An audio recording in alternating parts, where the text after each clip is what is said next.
everyone! Konnichiwa! So, I am 37 and 2 days pregnant. So, ngayon ko lang naayos na talaga yung mga gamit ko sa hospital.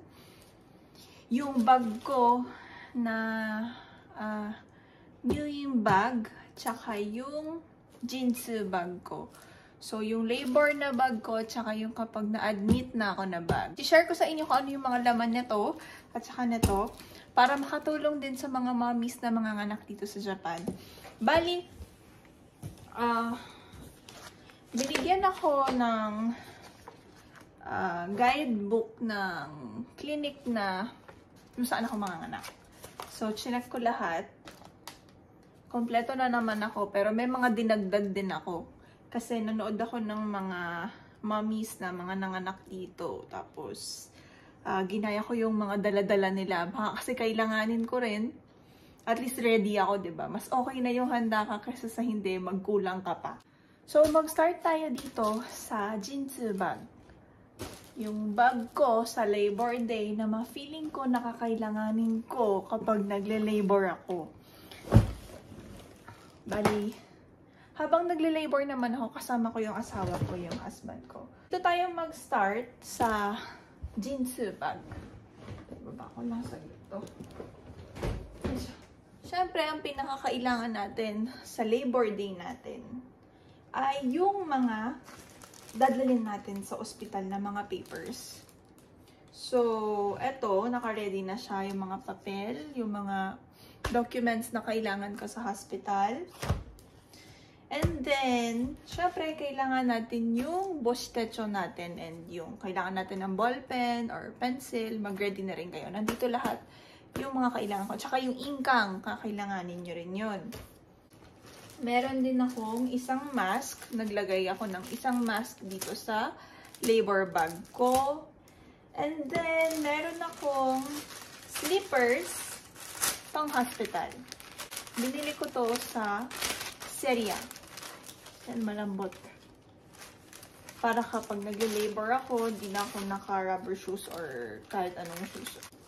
And then, meron akong face towel. Nag-ready rin ako ng isang face towel. So, dito sa maliit na pouch na to, naglagay ako ng, of course, lip tint.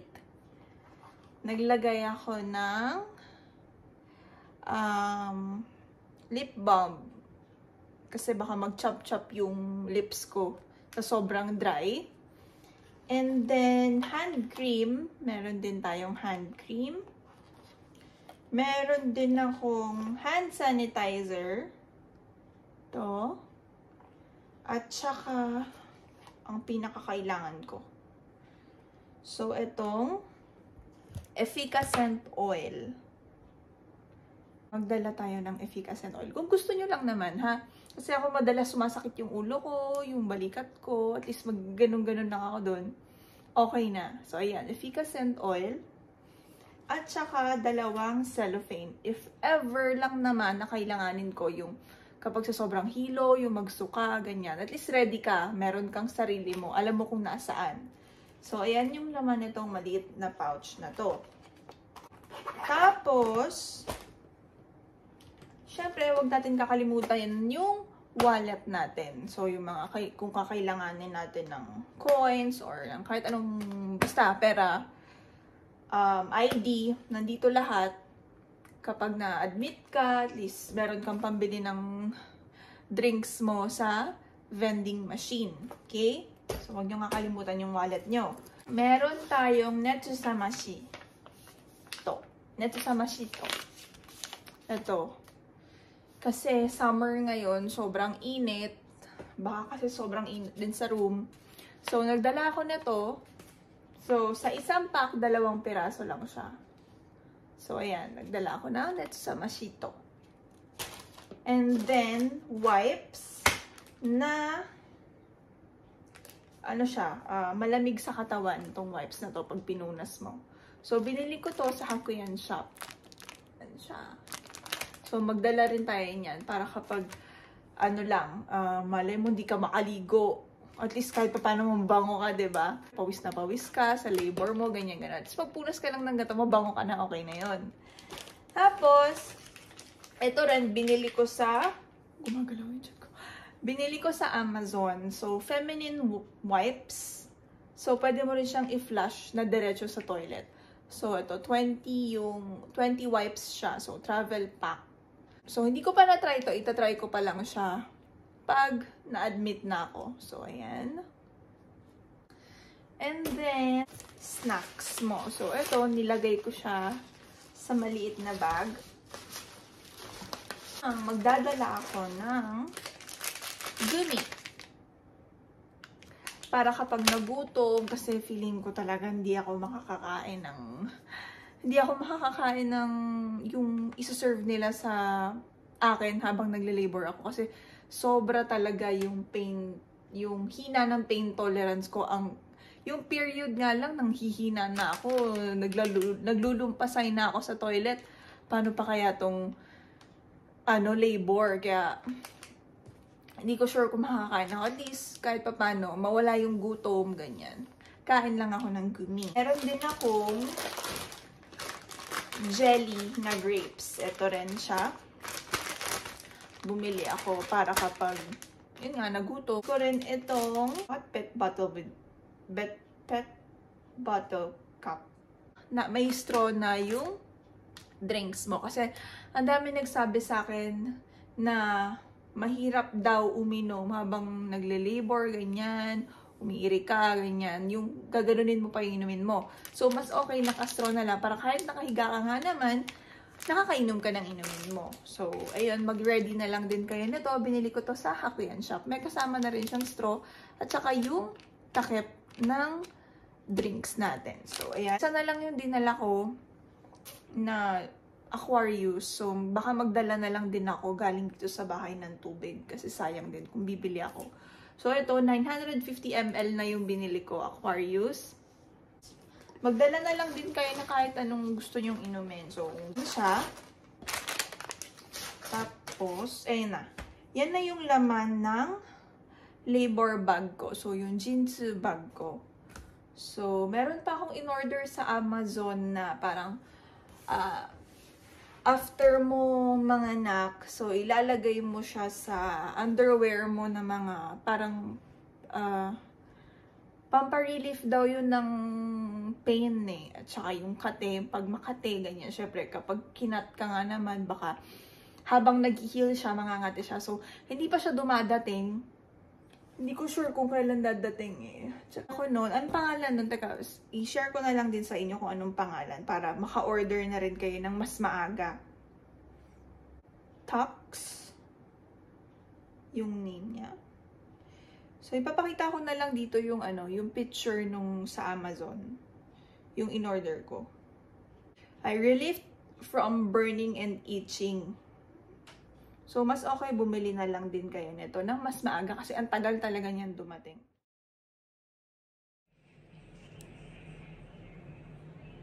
So, next dito naman tayo sa new bag natin. So, yung kapag na-admit na ako, nandito lahat ng kakailanganin kong gamit ko, tsaka gamit ni baby. Medyo marami para akong magta-travel. So, first, ano ba unahin ko? Yung gamit ko muna, yung kailangan ko, yung mga gamit ko. So, nag-ready ako ng 2 bath towel. Ito siya. So, 2 towel. Kasi pwede naman, makaka-visit kasi yung husband ko sa akin sa clinic. So, kapag kukulangin ako or kakailanganin ko, sabihin ko lang sa kanya kasi pwede niya akong puntahan everyday. Meron kasing mengkay doon sa clinic na panganganakan ko. So, kapag nadumihan na, papauwi ko na lang sa kanya. Kasi ang hirap nga naman kapag masyado akong maraming dalang towel. So, meron akong 2 towel, bath towel. Tapos, meron din akong 2 face towel. Din akong 3 socks kapag kailanganin ko. Tapos, syempre, kailangan ko ng undies. Maraming undies. Naglagay yata ako dito ng 6 na piraso. So, 6 na piraso ng undies. Meron din ako dito 2 bra. So, 2 pa lang yung nilagay ko kasi kapag nilagay ko lahat dito, wala na akong gagamitin kapag lumalabas kami habang hindi pa ako nanganganak. So, kapag yung ma-admit na siguro ko or ma-feel ko na nag-labor na ako dito sa bahay, ilalagay ko na lang lahat ulit dito sa plastic na to. So, sa ziplock na to. So, ayan. Nagdala ko na lang din yung baby nail trimmer. So, yung pang-cut ng nails ni baby. Binili ko rin to sa Amazon. Kasi ang dami nagsasabi sa akin na pagkalabas ni baby, mahaba daw yung kuko niya. So, at least ready ako. Magugupitan ko kagad siya ng kuko para hindi niya makalmot yung mukha niya. Binili ko to sa Nishimatsuya naman.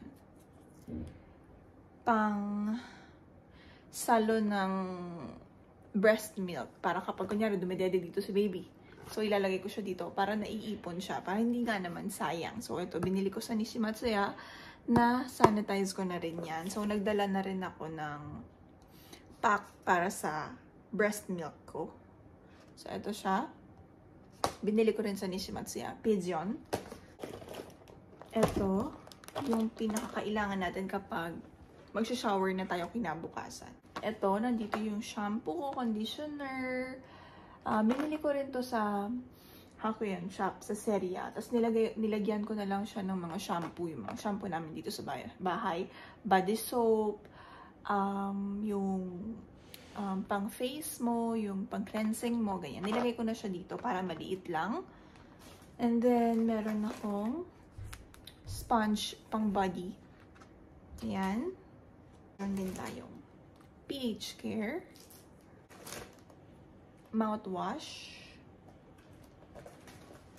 Tapos, yung nakuha kong freebies sa Akachang Home po.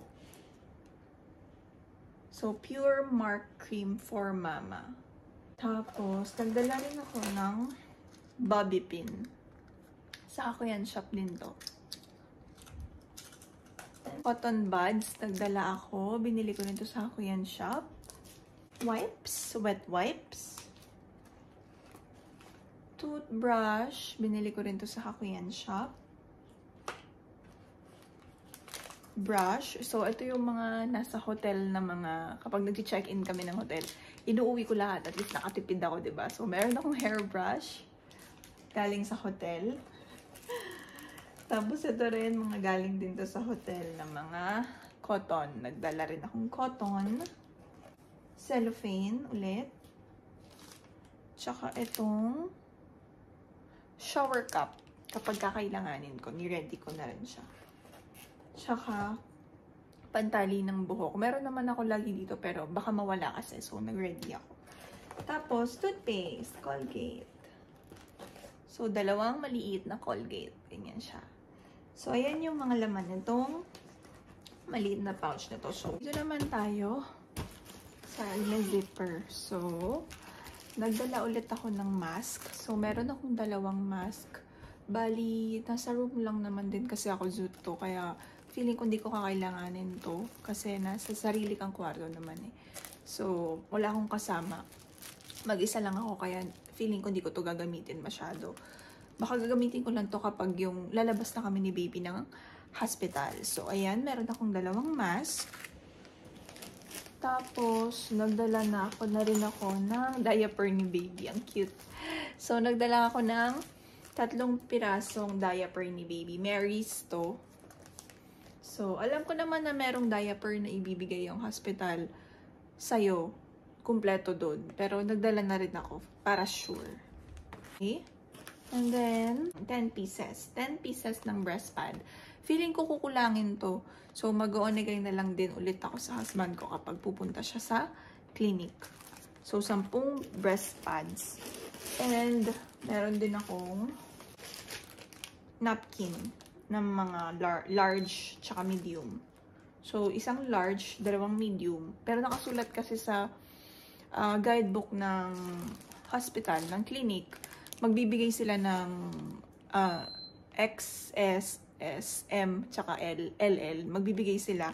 So, feeling ko hindi ko kakailanganin to. Nag-ready na lang din ako para sigurado. Tapos, meron akong chopsticks at tsaka Ziploc. Nagdala na lang ako. Eto, 3 chopsticks at saka isang Ziploc. So, sa hospital, meron naman sila dun. Kompleto naman. Nagdala lang ako. Yan. Tapos dito naman tayo sa kabilang side. Makeup kit.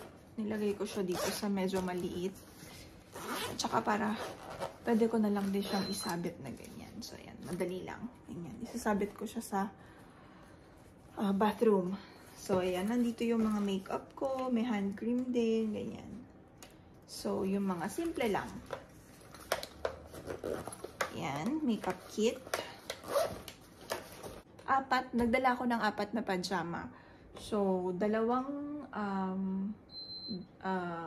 night, yung dress, 2 dress, in-order ko sa Shein. Tapos yung 2 naman, galing siya sa GU. So, dati ko ng pajama to, binili ko sa GU. Yung pang-uwi ko. Huwag niyong kakalimutan. Tapos, nagdala rin ako ng 10 gaze ni baby. Kasi kakailanganin daw tong gaze. So, 10 pieces ng gaze. Tapos, isang mittens, isang socks. Tapos, yung panglabas ni baby. Niready ko na. So, hindi mo kasi kakailanganin ng maraming damit ni baby kasi magpo-provide sila sa clinic ng damit niya. So, yung pang labas na lang niya yung kakailanganin natin. So, yun yung laman ng new bag ko. Okay. Tapos, kailangan pa pala natin ng blower. I-ready niyo yung blower niya. Ako hindi ko pa nilalagay sa loob ng maleta ko kasi kinakailangan ko pa siya ngayon. Kapag tas ko maligo, nagbo-blower kasi ako. So, ayan siya. Kailangan natin ng blower and charger. So, yung charger rin, hindi ko pa rin nilalagay sa bag. So, itong charger ilalagay ko doon sa labor bag ko. Yun yung mga gamit ko sa hospital ng mga dadalhin. Sana nakatulong sa inyo. Thank you so much for watching. Ingat kayo. Bye!